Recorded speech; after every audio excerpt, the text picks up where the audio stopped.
मी आज टिफिनसाठी चणा मसाला बनवला.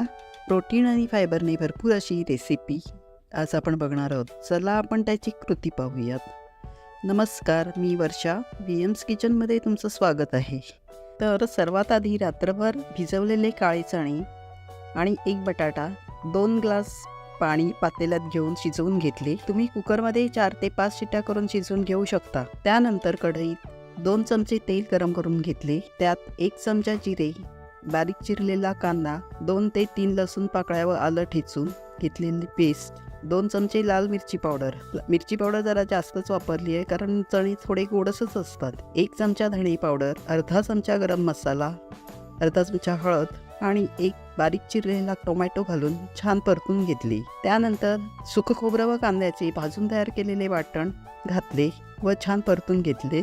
चणे शिजत असताना कांदा खोबऱ्याचं वाटण तयार करून घेतलं. व्हिडिओच्या शेवटी त्याची कृती मी दिली आहे.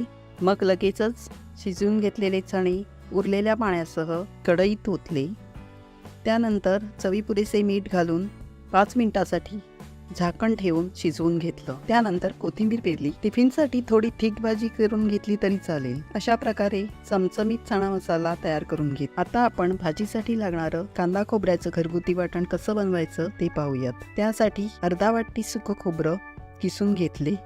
1 कांदा उभा चिरून घेतला. पॅनमध्ये 1 चमचा तेल घेऊन कांदा लाल होईस्तोवर परतून घेतला. त्यात 2 लवंगा, 2-4 काळी मिरी, अर्धा चमचा खसखस घालून परतून घेतली. त्यानंतर त्यातच सुकं खोबरं टाकून सोनेरी होईस्तोवर परतले. त्यानंतर मिक्सरच्या भांड्यात 2 ते 4 लसूण पाकळ्या, अर्धा इंच आलं, भाजलेलं कांदा खोबरं, अर्धा चमचा मीठ, अर्धा चमचा हळद टाकलं, जेणेकरून वाटण 8 ते 10 दिवस टिकेल. हे तुम्ही फ्रीजमध्येही ठेवू शकता. हे वाटण मला सकाळच्या घाईत भाजीसाठी वापरायला उपयोगी येते. हा व्हिडिओ तुम्हाला आवडला असेल तर लाईक आणि सबस्क्राईब करून चॅनलला नक्की सपोर्ट करा.